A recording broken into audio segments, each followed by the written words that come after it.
कल से एक खबर व्हाट्सएप के ऊपर वायरल है।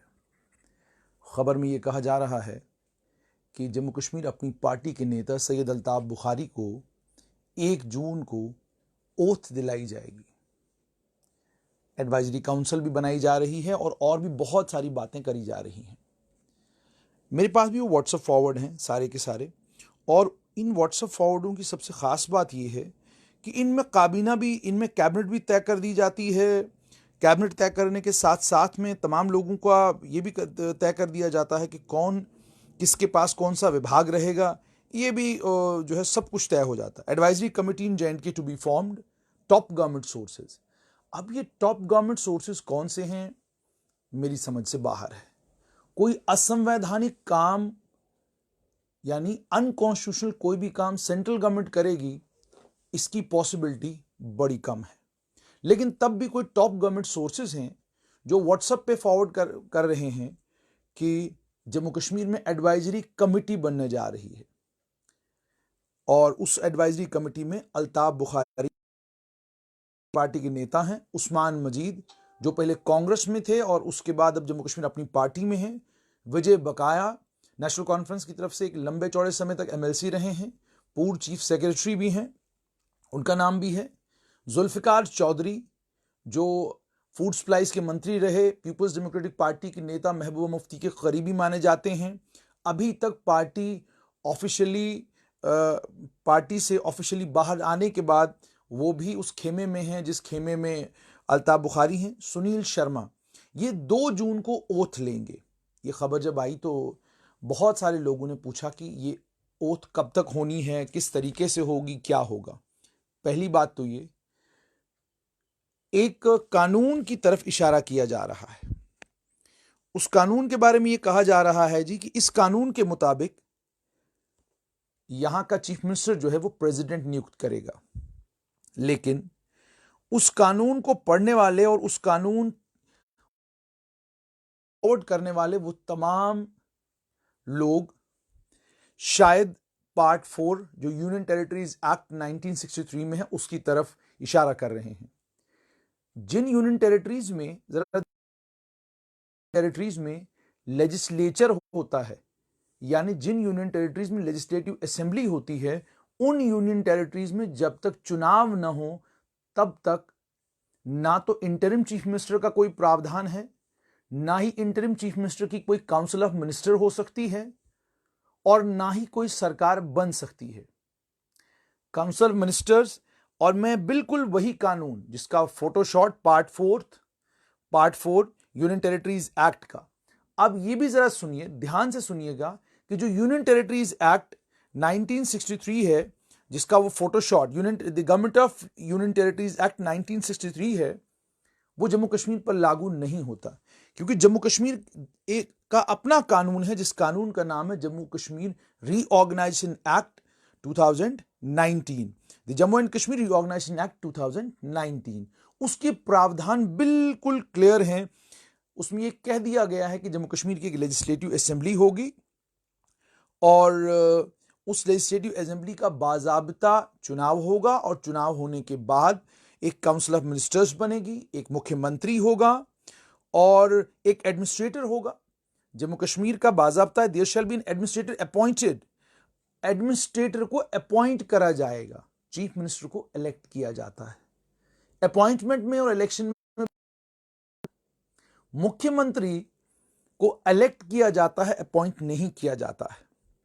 उसके बाद अब मामला असल में क्या है? मामला असल में यह है कि जम्मू कश्मीर रीऑर्गेनाइजेशन एक्ट के अंदर कोई ऐसा प्रावधान नहीं है कि किसी इंटरिम गवर्नमेंट को जम्मू कश्मीर के अंदर हलफ दिलाया जाए। कोई प्रावधान नहीं है कि किसी को इंटरिम चीफ मिनिस्टर बनाया जाए। कोई प्रावधान नहीं है कि कोई एडवाइजरी कमेटी बनाई जाए। कोई एडवाइजरी कमेटी बनाना पॉसिबल नहीं है। यानी आप सोच रहे होंगे अलग से अल्ताफ बुखारी की एडवाइजरी कमेटी बनेगी, नहीं बन सकती। अलग से बीजेपी को अपनी एडवाइजरी कमेटी बनाए और वो सरकारी कामकाज देखना शुरू करे, वो भी पॉसिबल नहीं। उसकी पॉसिबिलिटी भी बिल्कुल, उसकी पॉसिबिलिटी है ही नहीं, निल है। और अगर ऐसा कोई भी स्टेप उठाया जाता है वो अनकॉन्स्टिट्यूशनल होगा, अनहर्ड ऑफ होगा। इससे पहले उसके बारे में कभी नहीं सुना गया होगा। और अब लोग कहेंगे कि केंद्र सरकार कर सकती है, बिल्कुल नहीं कर सकती है। केंद्र सरकार ने जितने भी कदम जम्मू कश्मीर में अभी तक उठाए हैं, उन तमाम कदमों को उठाने से पहले तमाम लीगल लिमिनरीज, यानी जो लोग कानून से वाबस्ता हैं, उन कानून के उस्तादों से तमाम चीजें पूछकर, उनके राय से, उनके मशवरे से तमाम चीजें करी गई हैं, ताकि कल जब इसकी लीगल स्क्रूटनी हो, क्योंकि सुप्रीम कोर्ट में मामला है जम्मू कश्मीर रीऑर्गेनाइजेशन एक्ट को लेकर, जब वहां लीगल स्क्रूटनी हो तो उस लीगल स्क्रूटनी में किसी किस्म की कोई परेशानी ना आए, कहीं सुप्रीम कोर्ट स्ट्राइक डाउन ना कर दे जो आपने किया वो असंवैधानिक है। तो इसलिए इंटरिम गवर्नमेंट की पॉसिबिलिटी बिल्कुल नहीं है। सैयद अल्ताफ बुखारी किसी एडवाइजरी काउंसिल को हेड नहीं कर सकते, ये भी आप सुन लीजिए साफ तौर पर, कोई एडवाइजरी कमेटी काउंसिल हेड नहीं कर सकते सैयद अल्ताफ बुखारी, क्योंकि अगर वो हेड करना भी चाहें तो उसकी भी रेयर मिनिमम पॉसिबिलिटी है, बिल्कुल पॉसिबिलिटी कोई भी नहीं है।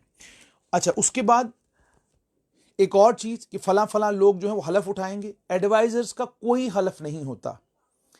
इस समय जम्मू कश्मीर में, इससे पहले आपको याद होगा, ठीक अक्टूबर 1, 2019 को जम्मू कश्मीर यूनियन टेरिटरी बन गई। यूनियन टेरिटरी बनने के बाद यहां पर lieutenant governor Girish Chandra Murmu appoint हुए। उनके लेफ्टिनेंट गवर्नर बनने के बाद, अगर आपको ठीक तरीके से याद होगा, 14 नवंबर 2019 को, यानी ठीक लेफ्टिनेंट गवर्नर गिरीश चंद्र मुर्मू के बनने के बाद, उनकी मदद के लिए, उनकी असिस्टेंस के लिए Farooq Khan, x IGP, retired IGP, उन्हें एडवाइजर बनाया गया। और उसके साथ में केवल कृष्ण शर्मा, जो रिटायर्ड आईएएस ऑफिसर हैं, उन्हें दूसरा adviser lieutenant governor Girish Chandra Murmu का बनाया गया। इससे पहले कृष्णन विजय कुमार एडवाइजर थे सत्यपाल मलिक के, और कृष्णन विजय कुमार के साथ के स्कंदन भी एडवाइजर थे सत्यपाल मलिक के। जिस वक्त सत्यपाल मलिक का यहां से ट्रांसफर, तबादला कर दिया गया, उन्हें गोवा भेजा गया और लेफ्टिनेंट गवर्नर बनाया गया गिरीश चंद्र मुर्मू को, तो आपको अच्छे से याद होगा कि कृष्ण विजय कुमार और के स्कंदन यहां से चले गए और वापस ना तो उनका कोई ऑर्डर हुआ, ना ही उन्हें एडवाइजर बनाकर जम्मू कश्मीर भेजा गया। 14 नवंबर 2019 को फारूक खान और के शर्मा एडवाइजर बने लेफ्टिनेंट गवर्नर गिरीश चंद्र मुर्मू के। उसके बाद 5 जनवरी 2020 को राजीव भटनागर का ऑर्डर हुआ, एक्स डीजीपी सीआरपीएफ, उनका ऑर्डर हुआ। और उसके बाद बसीर खान, जो डिवकॉम कश्मीर थे, उनका ऑर्डर 15 मार्च 2020 को आया। इन चारों को एडवाइजर के तौर पर लेफ्टिनेंट गवर्नर गिरीश चंद्र मुर्मू की मदद के लिए लगाया गया है। अब थोड़ा सा मैं आप लोगों की जानकारी के लिए यह भी बता दूं कि जब रीऑर्गेनाइजेशन एक्ट को हम देखते हैं, तो रीऑर्गेनाइजेशन एक्ट में, इस अगर एक्ट को आप पढ़ेंगे तो इसमें क्लियरली लिखा है कि एक एडमिनिस्ट्रेटर होगा जिसको अपॉइंट किया जाएगा, and shall be designated lieutenant governor of the sad union territory. Legislative assembly होगी और बाकी तमाम चीजें। लेफ्टिनेंट गवर्नर के एडवाइजर्स होंगे, ये प्रावधान भी जम्मू कश्मीर रीऑर्गेनाइजेशन एक्ट में नहीं है।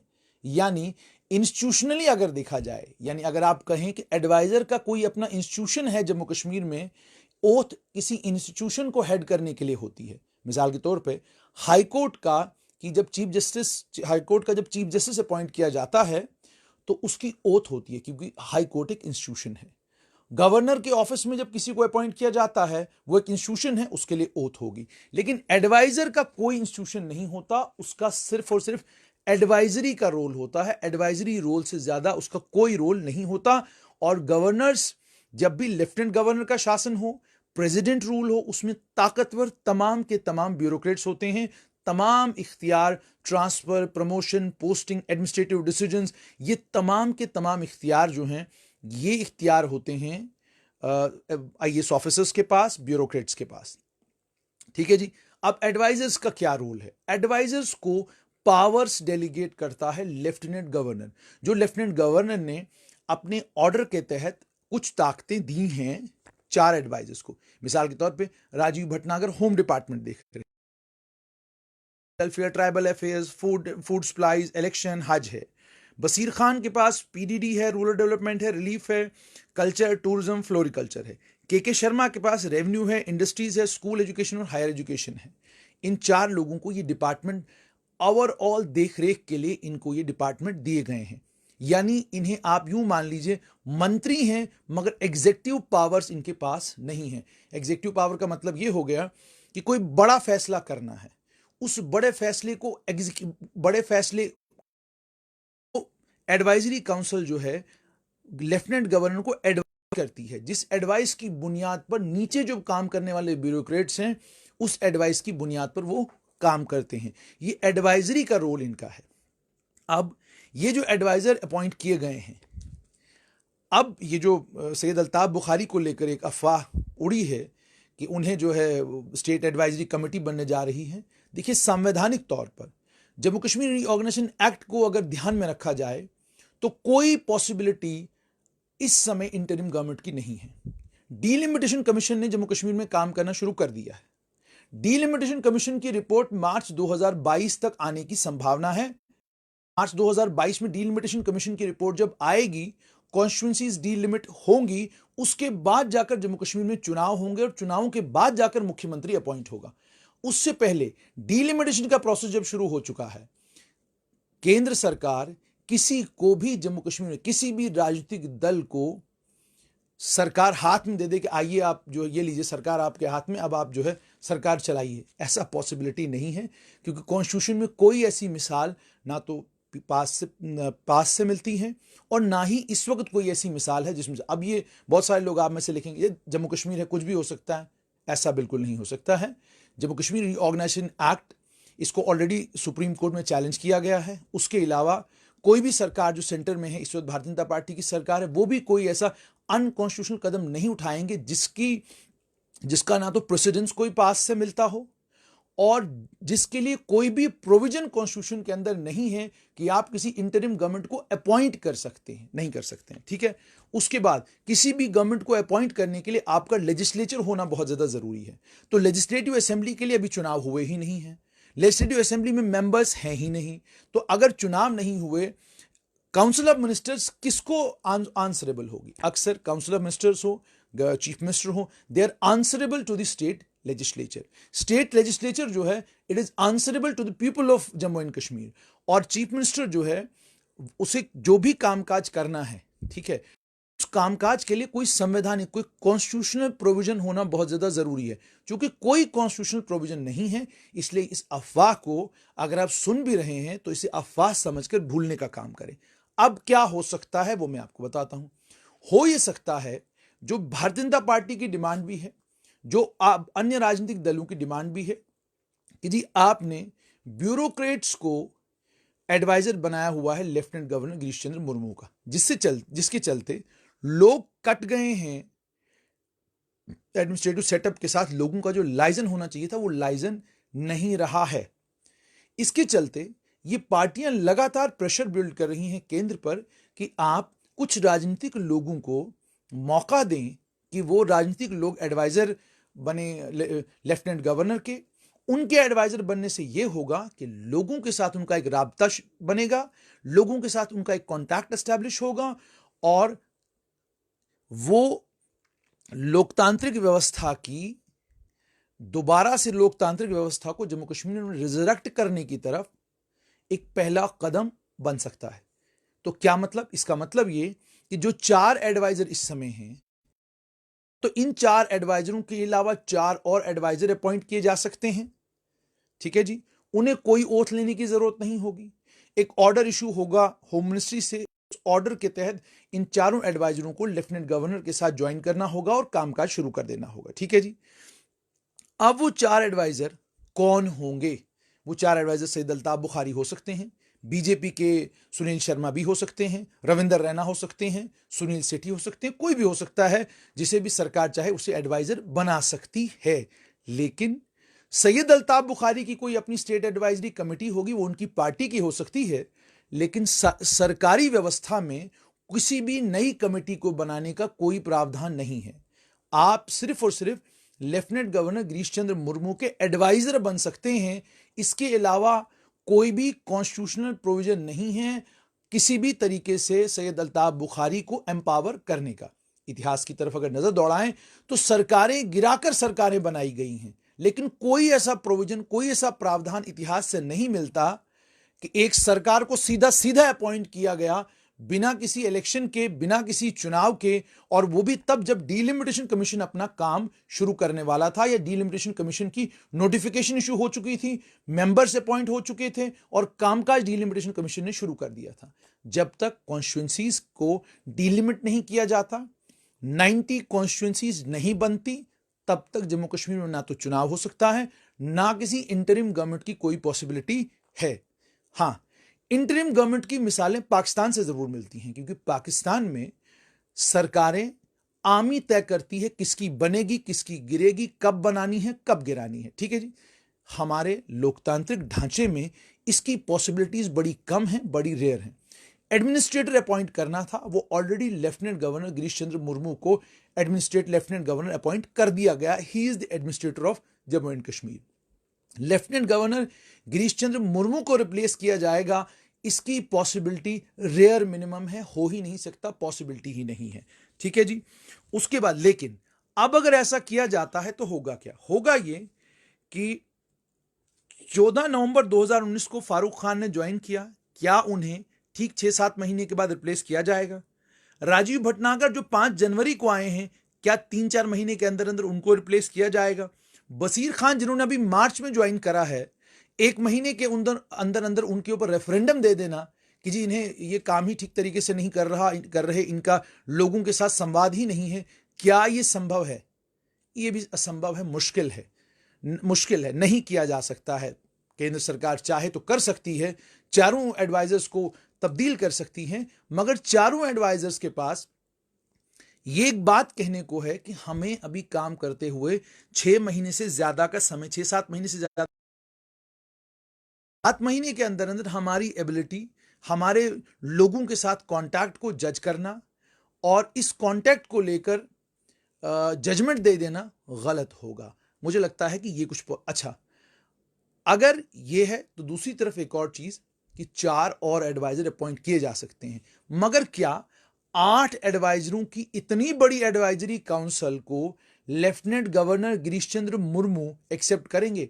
यह भी सवाल है, जिस सवाल के ऊपर सोचना बहुत ज्यादा जरूरी है। तो इस वक्त की बड़ी खबर यही कि 1 अक्टूबर 2019 को जो फैसला लेफ्टिनेंट गवर्नर गिरीश चंद्र मुर्मू के जम्मू कश्मीर के लेफ्टिनेंट गवर्नर बनने के बाद से लेकर अभी तक की सबसे बड़ी डेवलपमेंट, जिसको लेकर CNN IBN पर भी कोई खबर चली, लेकिन मुझे अफसोस है कि उन्होंने भी अपनी खबर में यह कहा कि ओथ होगी। ओथ की कोई प्रोबेबिलिटी या पॉसिबिलिटी नहीं है।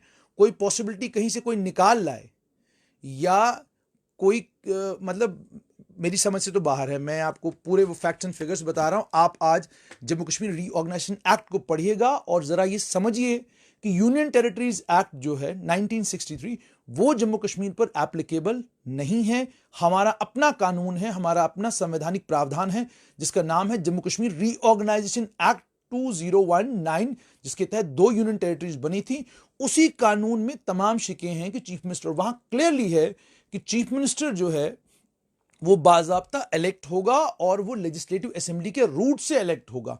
तो असेंबली बनेगी तब जाके वो इलेक्ट होगा। तो अभी तो चुनाव ही नहीं हुए, तो असेंबली बनने का सवाल ही पैदा नहीं होता। ठीक है जी। और पुरानी असेंबली जो थी वो खत्म हो चुकी, नई असेंबली जो है वो अभी बनने वाली है। और वो कब बनेगी? वो डीलिमिटेशन कमीशन जब अपना काम खत्म करेगा, रिपोर्ट देगा, डीलिमिटेशन होगी, उसके बाद जाकर जम्मू कश्मीर में चुनाव होंगे और चुनाव के बाद जाकर सरकार बनेगी। इस पर भारतीय जनता पार्टी के जनरल सेक्रेटरी राम माधव का बयान भी आया है, उनका इंटरव्यू भी आया कि केंद्र सरकार भी चाहती है कि जल्द से जल्द जम्मू कश्मीर में लोकतांत्रिक व्यवस्था, डेमोक्रेटिक प्रोसेस को दोबारा। तो अफवाहों पर ध्यान कम धरें, संविधान पढ़ें और फेसबुक के ऊपर जब आप कमेंट करते हैं तो कमेंट करने से पहले कम से कम सभी चीजें इस वक्त ऑनलाइन अवेलेबल हैं, गूगल करें। आपको सभी चीजों, आपको पढ़ने से सब चीजें जो है पता चल जाएंगी कि क्या पॉसिबल है और क्या पॉसिबल नहीं है। दीजिए इजाजत, आदाब।